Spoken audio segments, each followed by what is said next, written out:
Members of the media, my name is Damien Healy. I'm the press secretary for Premier Simpson from the Northwest Territories. We have 30 minutes scheduled today. Medias have been introduced for the rules. We're going to do one question, one follow-up. At the end, if time permits, there may be scrums for the Northwest Territories Premier. There's photos available that I've provided the links to all the reporters. So if you guys are from photos from last night and photos from today, you're welcome to use those. Obviously, photos right now are acceptable.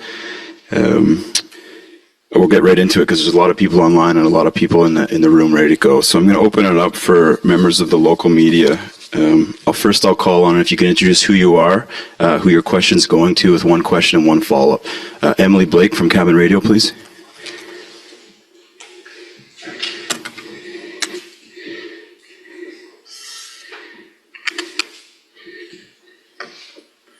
Right over there, there's the cameras. The microphone for media is right in the middle besides all the cameras. Yes, my question is for all the premiers.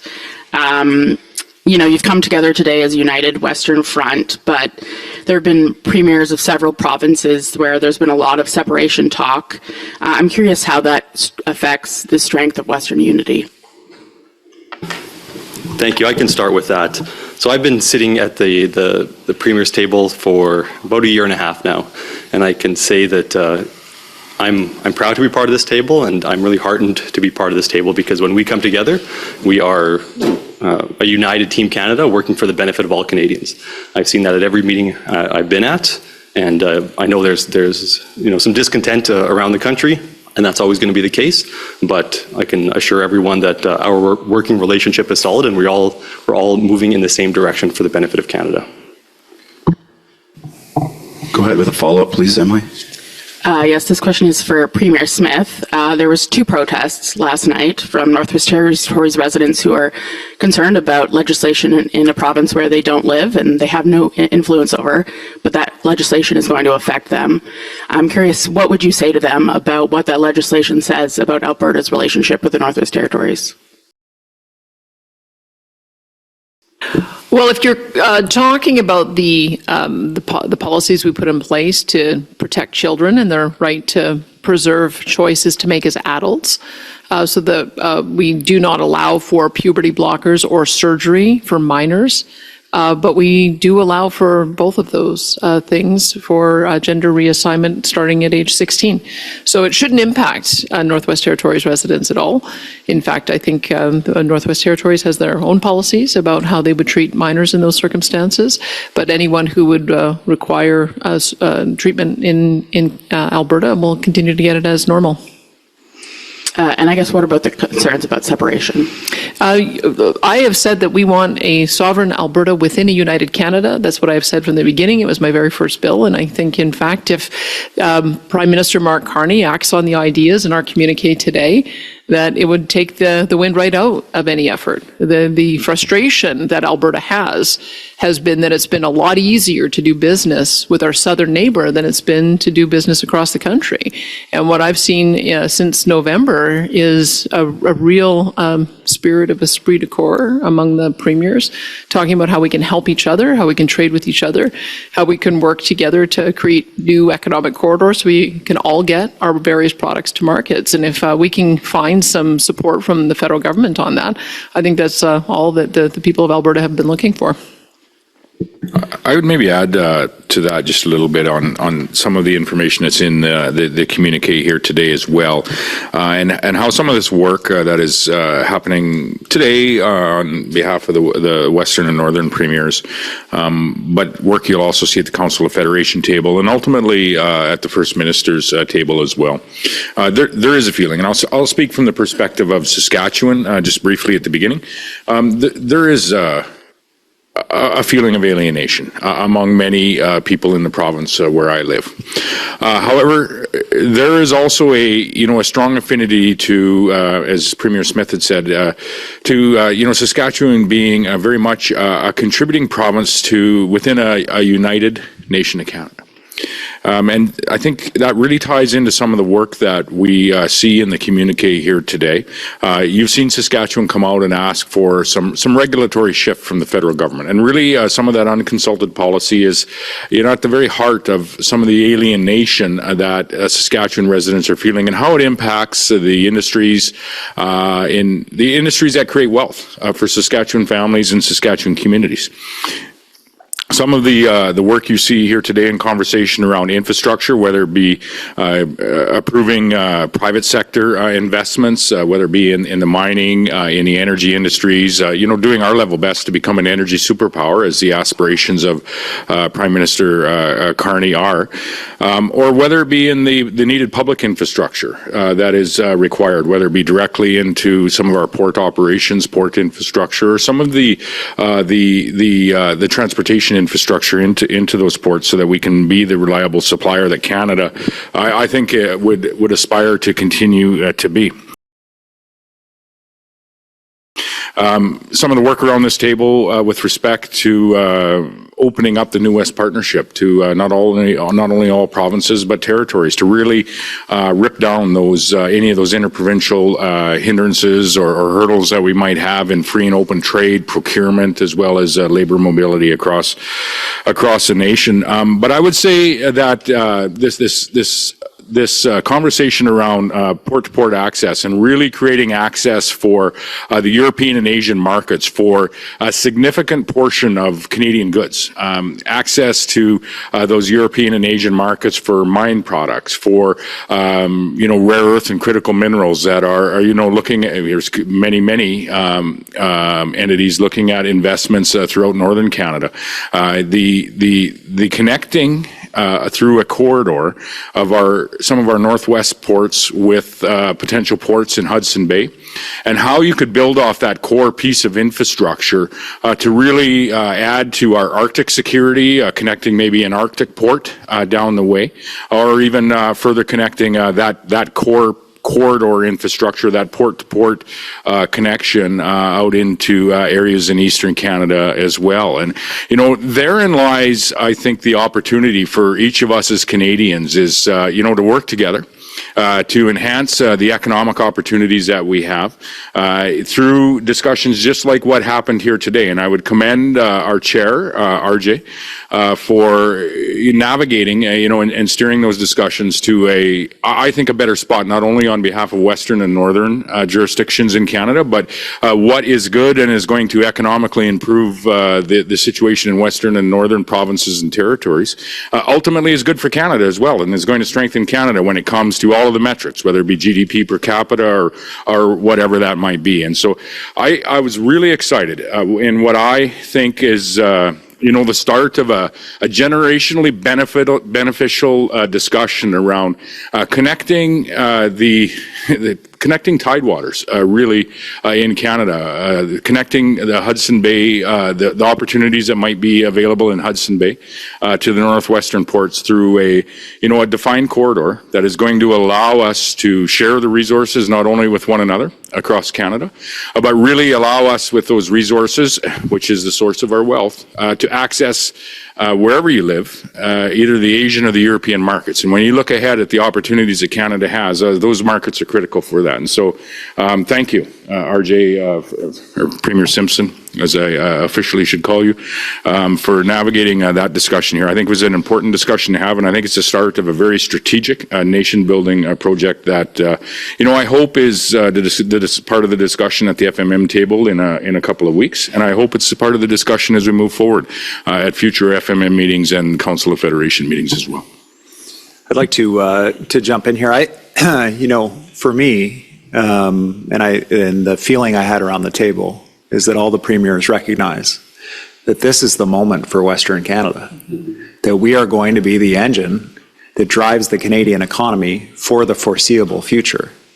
And that if we're going to realize our potential, if we're going to ensure that we realize the vision and the responsibility, frankly, to all Canadians that comes with that series of opportunities that are in front of us right now, we have to work together.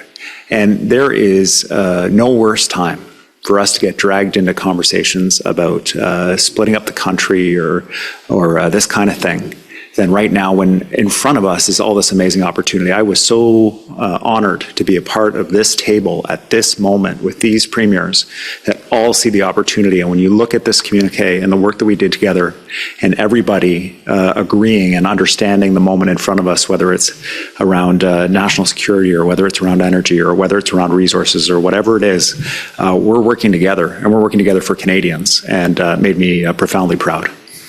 And just going to add as well, just say I feel very privileged to have been here. Just want to thank my good friend RJ for welcoming us to the beautiful capital city here, to Yellowknife. What a moment that we're in. And I feel very privileged to be able to serve with all the premiers here. As we are in a moment as a country, we've really been debating what we could do to really become the economic powerhouse as a country that we do. And I think the West has so much potential. I look to the corridor discussion we had that really could be nation building, where you see infrastructure come up through the Arctic Security Corridor to open up even more markets, whether you're looking at Asia or whether you're looking at Europe. But it's also about asserting your sovereignty over the Arctic. So there's a real moment that we're in as a country. But as Western premiers, I feel very fortunate to have the support of every one of us here to really bring forward a vision that sees our big role by bringing big projects that are bold and transformative, that really will benefit all Canadians from coast to coast to coast.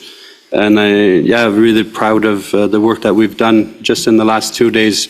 But I think now is the time for Canada to invest. And we very much look forward to seeing concrete references come through the throne speech that talk about the actual movement of these big projects that we've been talking about. Many have been on the books for decades, and I feel very that we are very close to be able to really unlocking the true economic potential that we all have within our jurisdictions. So, yeah, thank you so much, RJ. I think as everybody jumps in, look, first of all, RJ, thank you for hosting and doing such a great job. And it's always a pleasure to be able to spend any time in Yellowknife or in the Northwest Territories. I'm just going to add on to my colleagues. Look, I think that we all know there's a sentiment throughout Western Canada about the need to have that level of support, respect, investment. Look, as Northerners here in the room, I think everybody understands that there's been a gap in investment through all three territories for a long period of time. And again, I'm going to echo it because it's important. It's an opportunity to seize a moment right now. When you think about the work that this table has focused on around reconciliation, it is foundational to everything we talk about as territories and Western provinces. And the nation building conversation we've been having for years. I mean, we're lucky because we've been building over the last number of years on the economic corridor conversation, having it ready. What's exciting is the fact that now we see the Prime Minister's office and the Prime Minister understanding how important that is. And we see the commitment that's been made in the platform, but we are closely watching how that will translate, as PJ said, into the throne speech, and what will be the early commitments. This is not something that can be done over decades. We have to see movement now, and I think that will give a strong feeling to Northerners and Western Canadians that the whole country's behind them, and that's what's going to be really important. And when we sat down today, it is overwhelming to understand the economic potential of the West, many as in the North. But we have a lot of projects that are just on the cusp. We just need to make sure that they get over those last regulatory hurdles, and they're going to be incredibly important as we go through the next couple of years and we deal with the tariff threats that we're going to be dealing with. So again, RJ, thanks for an incredible job the last couple of days, and it's always an absolute honor to be at the table with with my colleagues. Thank you, Premiers. Next, I'd like to call on Jim Elliott with Yukon News. You have a question online, please direct it. One question, one follow-up.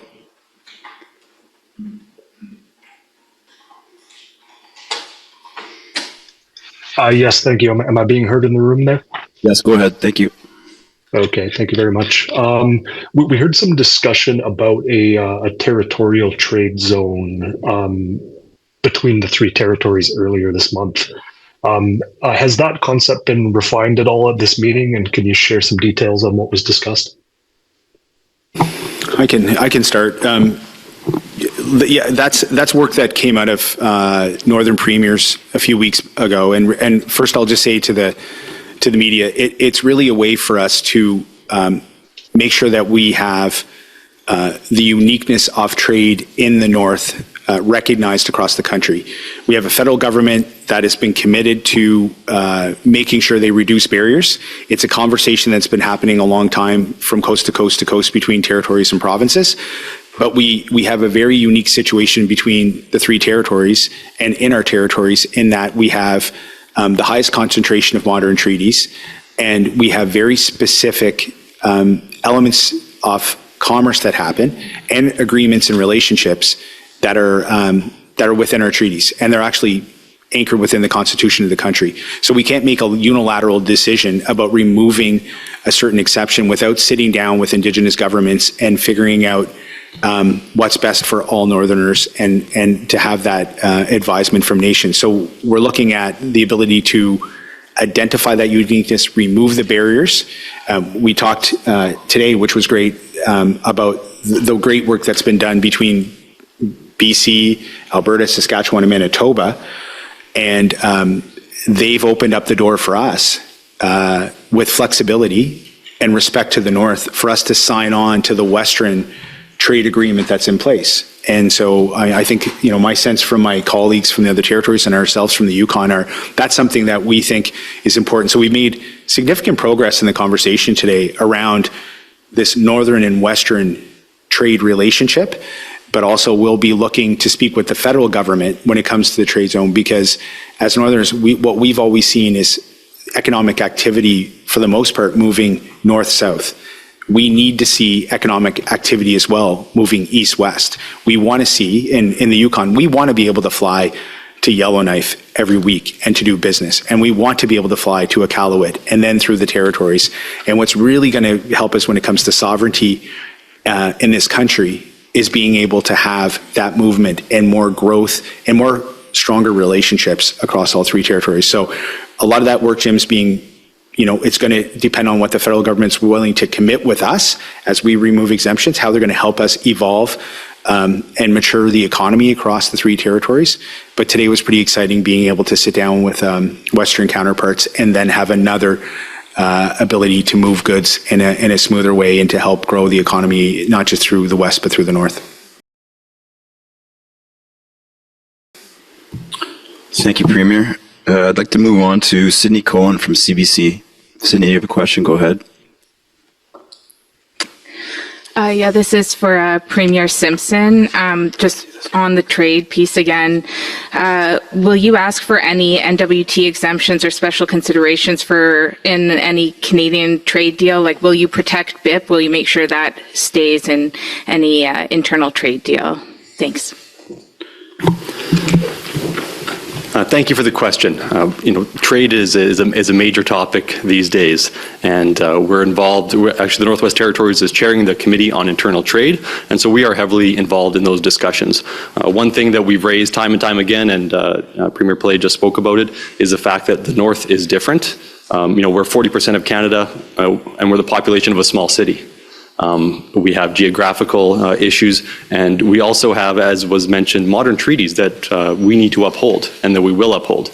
And so some of those exemptions are related to those modern treaties. We're also in a situation where, because we're a small economy, we're a developing economy. And so we need to ensure that when we're spending money in the North, that it's benefiting Northerners. We're not opposed to inviting companies from other parts of Canada to come up here and do business and work, but we need to make sure that we have the ability to support local businesses so that we don't just become a colony for the rest of Canada. And so we're committed to doing that.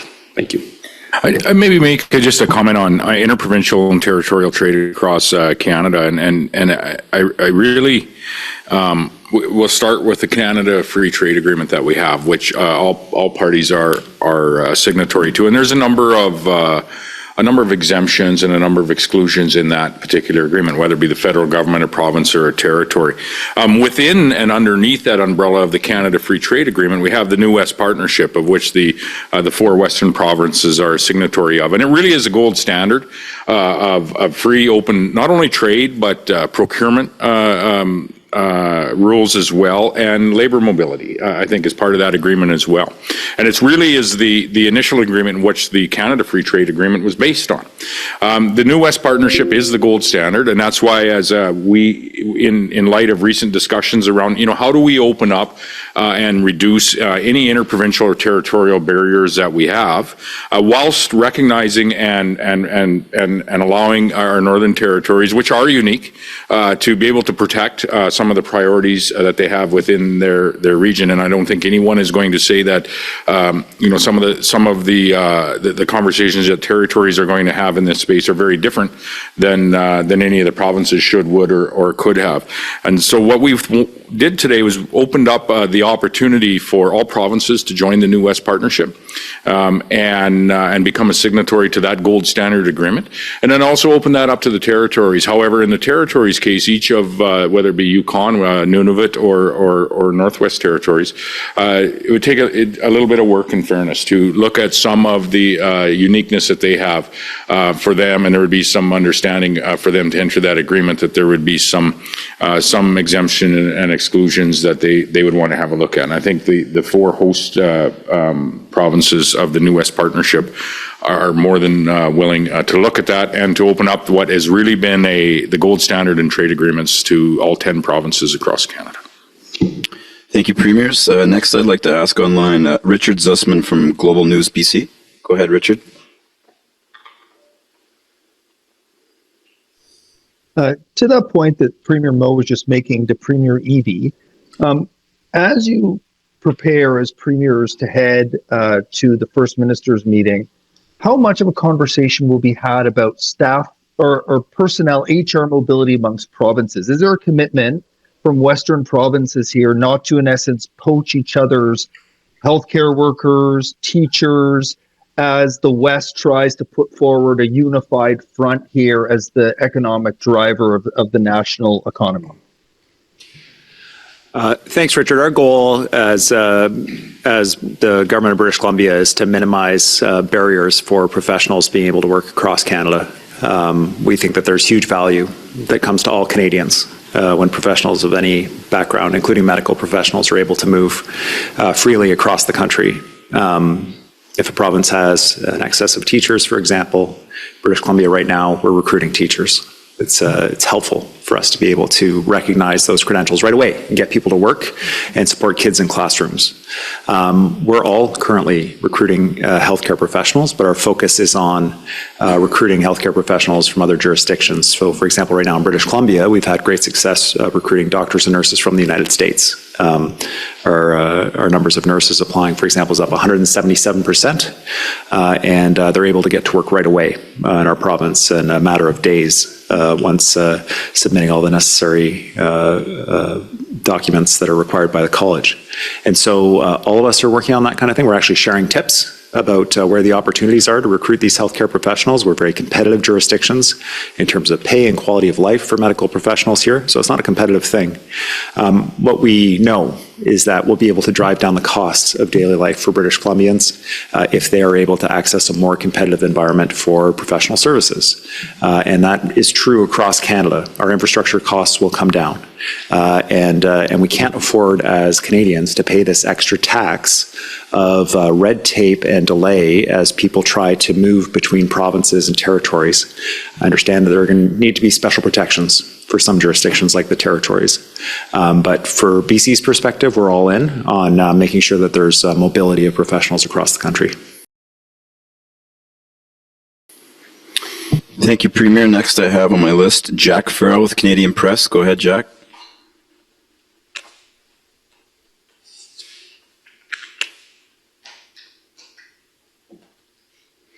Jack, go ahead. You have the mic. Okay, we'll move on. If Jack's not available, we'll do another local question if Sydney Cohen has a question. You can give another local media an opportunity. Certainly. Let's call on TJ Deere from CBC Iqaluit. TJ Deere from CBC Iqaluit, if you're online, go ahead and ask your question, please. Hey, can you guys hear me in the room? Yeah, go ahead. Thank you. Perfect. Yeah. So this is for Premier Akiagok. There's been a lot of talk today about nation-building projects to open up trade routes both domestically and internationally. What sort of other conversations were had that will have a direct impact on Nunavut? And if you could answer in both English and Inuktitut, please. Yeah, thank you, TJ, for that question. It's been great to be around the table here. As I mentioned, we are at a moment. We've really been working very strategically with Inuit organizations, in this case Nunavut Tungavik, to identify nation-building projects where it has Indigenous consent, but also has the backing of government, at all levels of government. So during our conversations here, it's great to get the support as we are starting to see the push around what we could do to diversify our economies. Specifically, I look to the Arctic Security Corridor, which is the Grays Bay Road and Port, identified right in the communique, where we do see that as an incredible moment where we could open up corridors that allow the western provinces and territories to link to market the potential wealth, but also unlocking the critical minerals that we know that are there, and that could assert Canada's sovereignty around our energy that we have. So from that angle, it was great to be able to have deeper discussions around that project, but also to be able to work with Premier Canoe as we advance the Kivadlik Hydro Fiber Link, which we know is really an exciting nation-building moment. We just signed the intent to work together to really carve out the 50 megawatt that was needed for us to then advance. But what we need right now is investments from Canada, and I'm really hopeful that the throne speech will bring positive advancements to these really important nation-building moments that we see, and then subsequently for us to be able to have those discussions at the upcoming First Ministers meeting, which will highlight the nation-building projects that we all are coming forward with.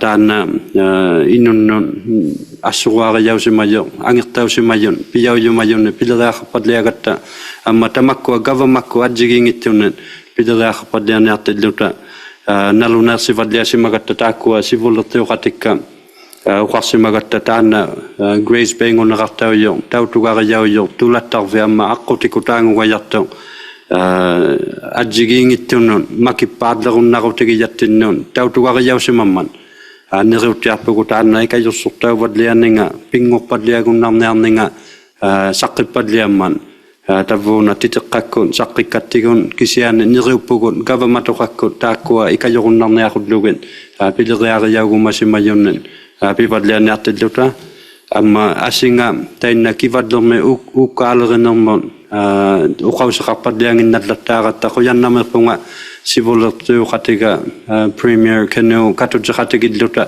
Nalonasi Malagata, Kidlatigun, Takwa, Ukalranamon, Ikumakotinon, Piawayatan.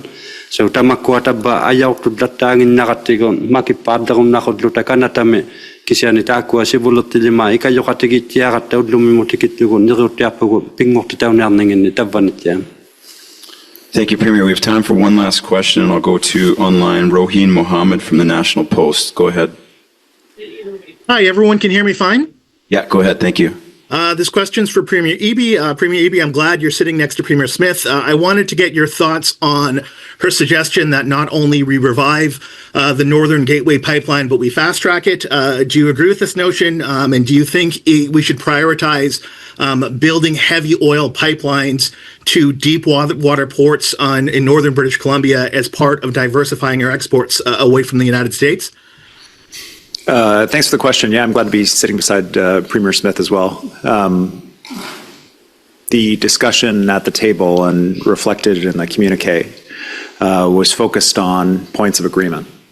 And those points of agreement are that we need an economic corridor that accesses the ports in the northwest of British Columbia and the ports or port sites on Hudson's Bay.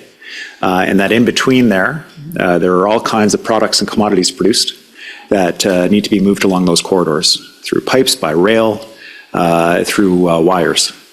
And the goal of the conversation was to say, look, we can all work together in delivering this corridor. I know that Danielle's priority is to get heavy oil to Tidewater. She is very unambiguous about that. My priority is to get BC electricity to as many places as possible to help decarbonize and to drive our economy in British Columbia. Every one of these premiers has their own priorities, and we recognize in this moment, as Canadians, we've got to work together.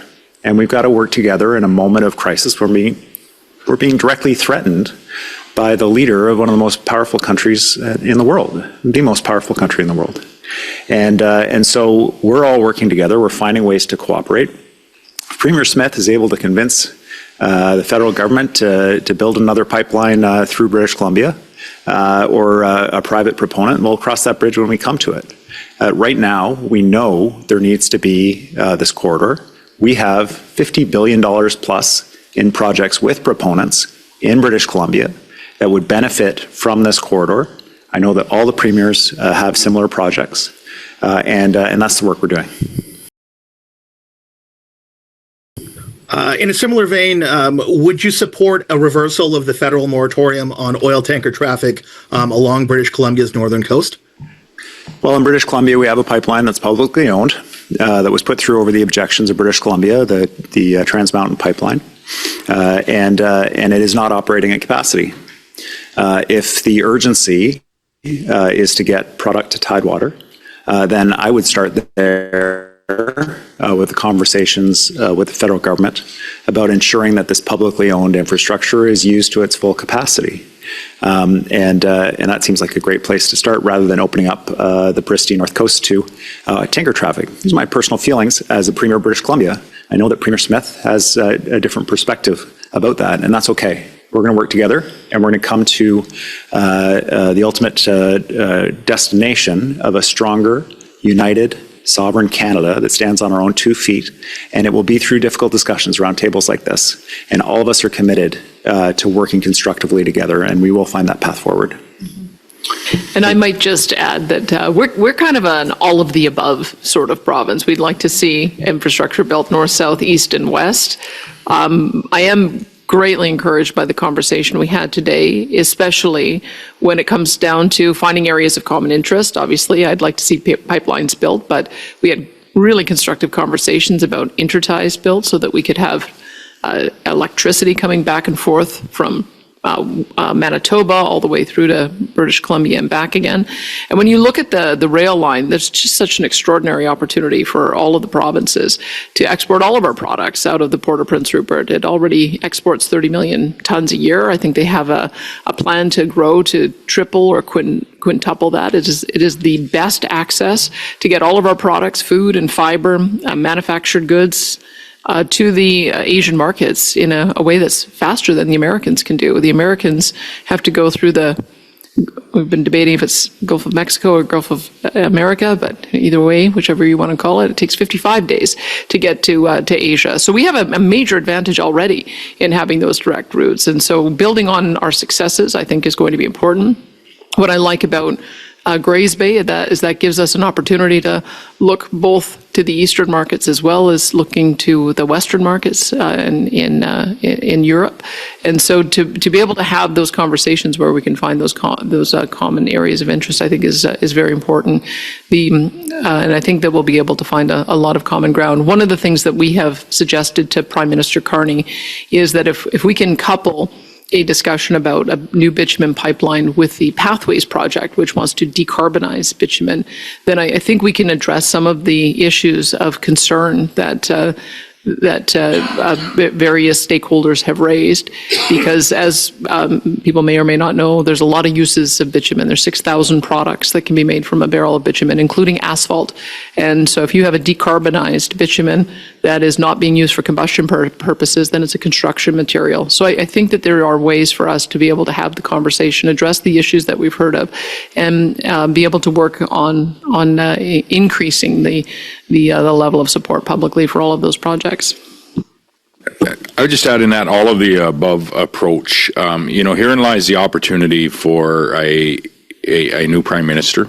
And I think the opportunity for each of us and other subnational leaders to work together in Canadians' best interests. If you look at where we've been, from a productivity perspective and economic productivity perspective, we have some challenges over the last number of years, as the Canadian economy does have.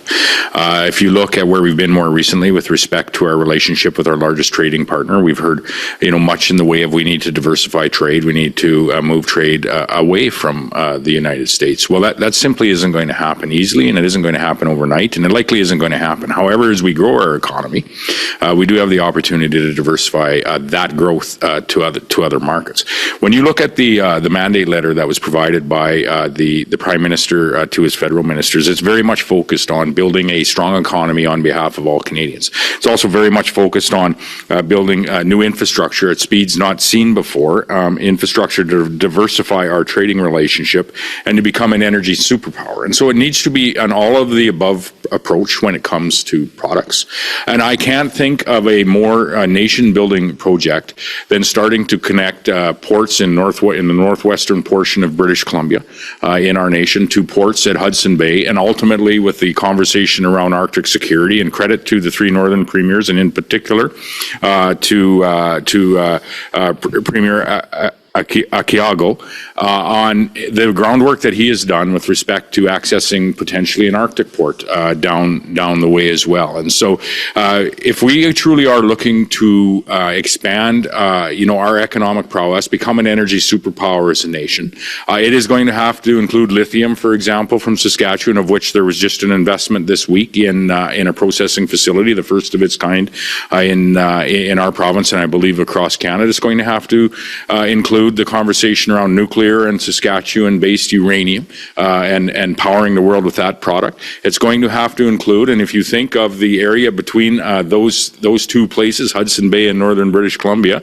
there is significant hydro capacity in that space as well, which provides opportunities to help Saskatchewan, Western Canada, and ultimately our nation become an energy superpower. But it's also going to have to include the conversation around oil and gas, which ultimately is a significant portion of the Canadian economy. And so as we move forward, if we truly are serious about increasing economic productivity in Canada, truly committed to as a nation and working alongside one another, subnational, national leaders together in achieving that status of being an energy superpower, it is going to have to be all of the products, and it is going to have to be a level effort on not only regulatory reform, but looking at truly nation-building projects like this port-to-port corridor that is going to connect our markets, our Canadian markets of Asia, as well as the European market. Can you imagine having a mine site in Nunavut that has access to either the European market, but also would have access to the Asian market just as simply with that type of a connective corridor? And so this is a generational opportunity.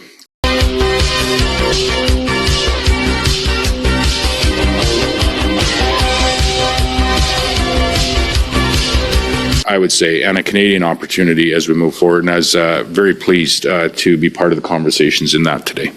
And I might just add as well an opportunity for economic reconciliation too, which we've been very proud of in Alberta with our Alberta Indigenous Opportunities Corporation. We've already underwritten about $700 million worth of projects, many of them energy projects, whether it's electricity generation or pipelines, where Indigenous communities are able to receive a dividend over time by owning an equity stake. Over the lifetime of the projects we've underwritten, it'll bring $1.2 billion to the communities that have been signatories to those agreements. The federal government has a similar plan. I believe that Saskatchewan and British Columbia also have a similar type of loan guarantee program. And I think that's also going to be something that's quite unique about this discussion, is that Indigenous ownership is going to be central in any of these big projects, being able to successfully go ahead and to generate new income and new wealth for those communities. Thank you, Premiers. I'd like to give last word to Premier Simpson if he has a brief closing. Thank you. Sure. Thank you very much. I want to thank my Premier colleagues for coming to Yellowknife, visiting our beautiful territory, and bringing forward their thoughts. I think that the country is facing a lot of challenges right now, external challenges, but they don't measure up to the opportunities we have in this country. And the discussions we've had over the past 2 days have really reinforced that with me. The wealth, the natural resource wealth in the West is unbelievable. We're talking trillions of dollars of wealth here, and we're at a moment where Canada, the federal government, recognizes that to access that wealth for the benefit of Canadians, they need to make investments in infrastructure. So at this table, we're ready to meet that moment. We're ready to do our parts and advance that infrastructure. And now we just need the federal government to step up and for the Prime Minister to really do what he said he's going to do. He's saying all the right things, and I look forward to our first ministers' meeting in the coming weeks so that we can have that conversation and really confirm his intentions and move together as provinces and as a federal government together. Thank you. Thank you, Premiers. For members online, the communique will be posted within the hour on the KIC site, and the photos will be available from the press secretary. If there's scrum questions, I'll let members of the media set them up with their jurisdictions. NWT jurisdictions, media questions, come see me. Thank you, everyone, for attending. This concludes today's press conference.